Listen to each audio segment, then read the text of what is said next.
محمد صلی اللہ علیہ وآلہ وسلم پر یہ کتاب نازل کی اور اس میں کسی طرح کی گچی اور پیچیدگی نہ رکھی، بلکہ سیدھی اور سلیس اتاری تاکہ لوگوں کو عذاب سخت سے جو اس کی طرف سے آنے والا ہے ڈرائے، اور مومنوں کو جو نیک عمل کرتے ہیں خوشخبری سنائے کہ ان کے لیے ان کے کاموں کا نیک بدلہ یعنی بہشت ہے جس میں وہ ہمیشہ رہیں گے، اور ان لوگوں کو بھی ڈرائے جو کہتے ہیں کہ اللہ نے کسی کو بیٹا بنا لیا ہے۔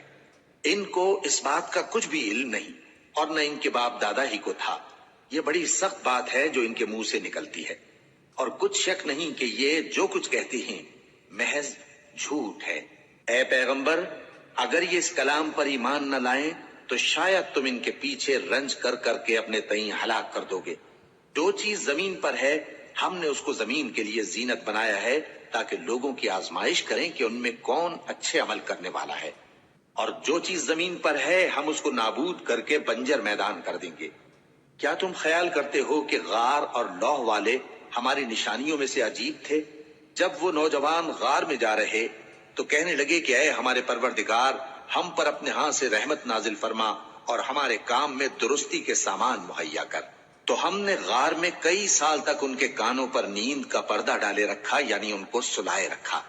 پھر ان کو جگا اٹھایا تاکہ معلوم کریں کہ جتنی مدت وہ غار میں رہے دونوں جماعتوں میں سے اس کی مقدار کس کو خوب یاد ہے۔ ہم ان کے حالات تم سے صحیح صحیح بیان کرتے ہیں۔ وہ کئی نوجوان تھے جو اپنے پروردگار پر ایمان لائے تھے، اور ہم نے ان کو اور زیادہ ہدایت دی تھی، اور ان کے دلوں کو مربوط یعنی مضبوط کر دیا۔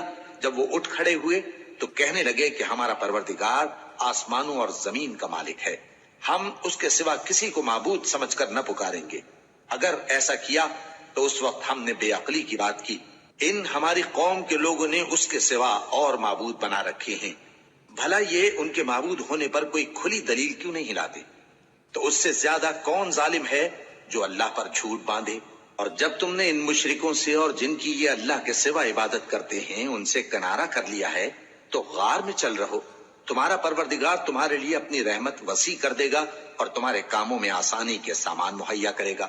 اور جب سورج نکلے تو تم دیکھو کہ دھوپ ان کے غار سے داہنی طرف سمٹ جائے، اور جب غروب ہو تو ان سے بائیں طرف کترا جائے، اور وہ اس غار کے کشادہ حصے میں تھے۔ یہ اللہ کی